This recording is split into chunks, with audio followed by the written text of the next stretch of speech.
Halo semua, perkenalkan nama aku Brigita Raklevina Erwanto dari kelas 10A dengan absen 11. Apakah kalian ingin tahu tentang sejarah kerajaan Jenggala bersamaku? Ayo simak videonya. Di sini, kita akan mempelajari mengenai sejarah kerajaan Jenggala.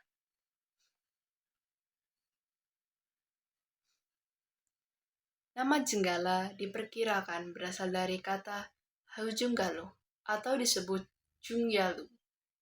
Berdasarkan catatan Cina, pada masa kerajaan Medang dan Kahuripan, Ujung Galung dikenal sebagai pelabuhan, kemungkinan terletak di daerah Canggu, Jetis, Mojokerto.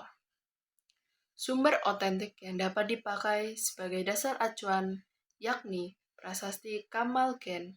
Prasasti Kamalgen adalah sebuah prasasti yang dibuat oleh Erlangga pada tahun 959 Saka atau 1037 Masehi. Kerajaan Jenggala dimulai dari 1042 hingga 1135 Masehi, merupakan kerajaan yang didirikan oleh Erlangga. Kerajaan Jenggala bermula saat Raja Erlangga membagi kerajaannya, yaitu Kerajaan Kahuripan, menjadi dua kekuasaan, yaitu Kerajaan Jenggala untuk Mapanji Garasakan dan Kerajaan Panjalu atau Kediri untuk Sri Samarwijaya Putra Dharma Wangsa Teguh yang merupakan raja terakhir Kerajaan Medang. Hal itu dilakukan untuk menyelesaikan perselisihan antara kedua putranya yang memperebutkan tahta.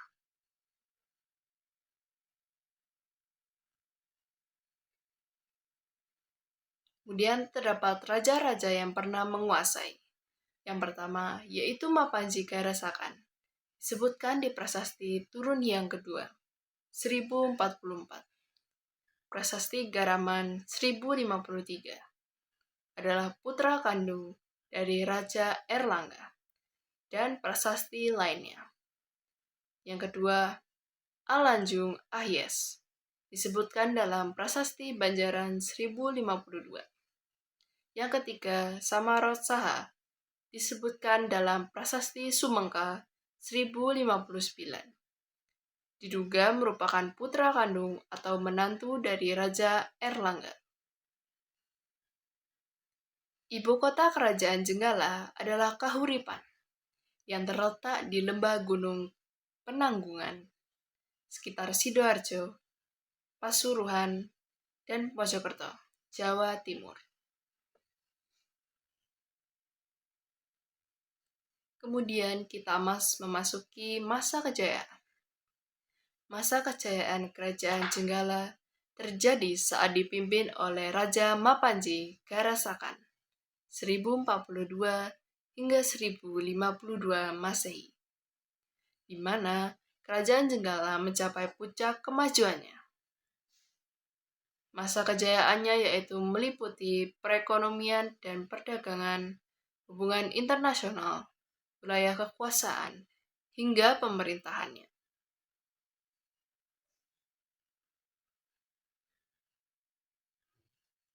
Pusat perekonomian dan perdagangan. Sebagai kerajaan pesisir, Jenggala menguasai perdagangan laut di Muara Brantas dan Bandara Dagang Porong. Catatan Tiongkok menyebut bahwa wilayah ini sebagai pusat agraris dan pelabuhan besar, menjadikan salah satu simpul dagang terbesar kedua setelah Kerajaan Sriwijaya. Bandar dagang di Sungai Porong merupakan pelabuhan besar pada masanya dengan kebijakan pajak yang relatif murah, sehingga menarik banyak pedagang.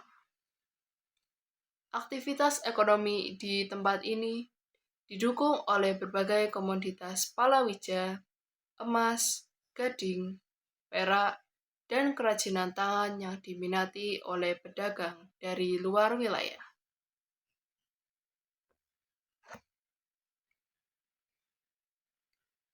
Hubungan internasional. Bandar dagang di Sungai Porong menciptakan kehidupan sosial yang dinamis dan beragam.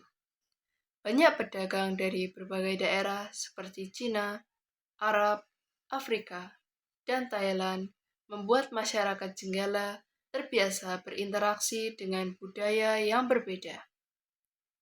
Hal ini menumbuhkan sikap terbuka serta memperkaya kehidupan sosial masyarakat di Kerajaan Jenggala. Pemerintahan. Pada masa kejayaan, Kerajaan Jenggala memiliki sistem pemerintahan yang teratur dan kuat. Raja memegang kekuasaan penuh dalam mengatur jalannya pemerintahan dan menjaga stabilitas negara. Wilayah kekuasaan Jenggala cukup luas di Jawa Timur, sebagai hasil pembagian kerajaan dari Erlangga.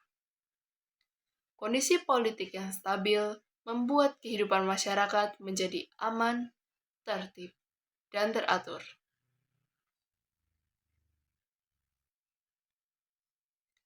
Wilayah kekuasaan. Jenggala memegang kendali atas wilayah hilir yang sangat penting karena merupakan pintu keluar masuk utama jalur transportasi sungai di Jawa Timur. Sebagai pewaris sah tahta Erlangga yang berpusat di Danapura, atau bisa disebut wilayah Sidoarjo atau Surabaya, kerajaan ini memiliki nama yang kuat sebagai saudara tua dibandingkan Panjalu, sehingga mampu mempertahankan pengaruhnya atas jalur perdagangan strategis selama hampir 1 abad.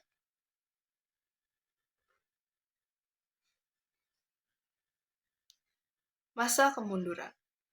Walaupun kerajaannya sudah terbagi, namun kerajaan Jenggala dan Panjalu terus terlibat perang saudara karena saling ingin menguasai satu dengan yang lain. Berdasarkan prasasti Ngatang, kerajaan Jenggala ditaklukkan oleh kerajaan Panjalu ketika berada di bawah kekuasaan Raja Jayabaya dengan semboyan yang terkenal yaitu Panjalu Jayati atau Kadiri Menang.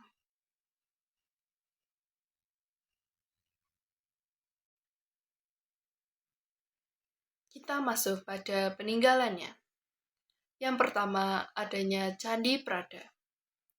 Candi Prada berada di Dusun Renowo, Pencil, Kabupaten Sidoarjo.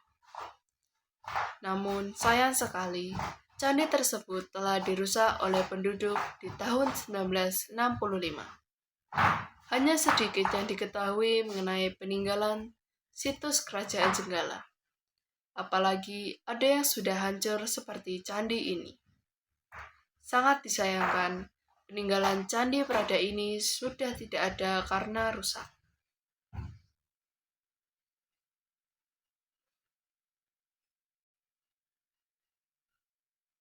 Peninggalan yang kedua yaitu merupakan tumpukan batu. Tumpukan batu bata yang diduga peninggalan kerajaan Jenggala ditemukan di areal sawah desa Urang Agung, Kecamatan Sidoarjo, Kabupaten Sidoarjo, Jawa Timur. Situs bersejarah berupa tumpukan batu bata ini ditemukan oleh petani yang awalnya akan menanam kacang hijau, namun cangkulnya mengenai benda keras. Setelah digali lebih dalam lagi, ternyata ditemukan sebuah batu bata yang tersusun rapi. Tumpukan batu bata tersebut berukuran besar seperti halnya penemuan situs atau candi peninggalan kerajaan Majapahit. Situs batu bata tersebut menyerupai tangga dengan luas sekitar 4 meter persegi. Situs tumpukan batu bata lainnya diduga masih ada karena masih tertutup tanah.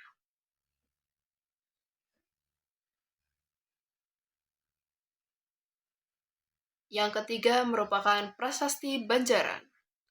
Prasasti Banjaran ditulis pada 31 Agustus 1052. Prasasti ini merupakan salinan tinulat dari prasasti tahun 1050 Masehi. dan disalin tahun 1336. Menyebut Raja Sri Maharaja Mapanji Alanjung Ayes Makoputadanu Sri Ajna Jabarita Mawakana Pasukala Nawana Mandita Sanserta Dewati memberi anugerah kepada rakyat Banjaran berupa status perdik bagi desa Banjaran. 9 hari setelah pengeluaran prasasti oleh Raja Mapanji Garasakan dan diduga sebagai putra Garasakan, karena prasasti ini juga menyebut cap kerajaan Garuda Muka.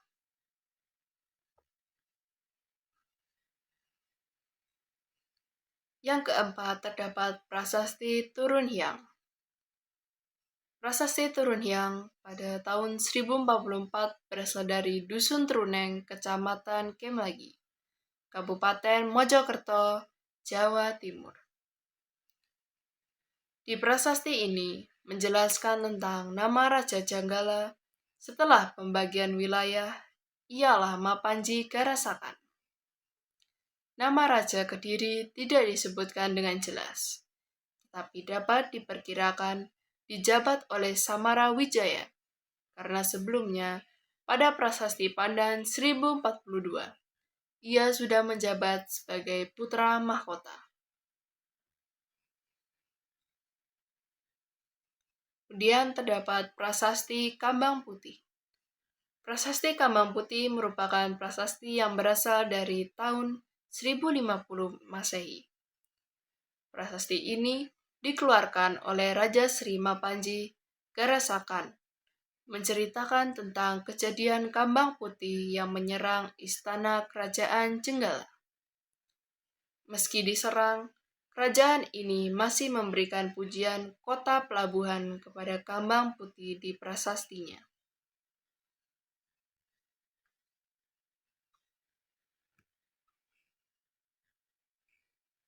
Kemudian terdapat prasasti Sumengka.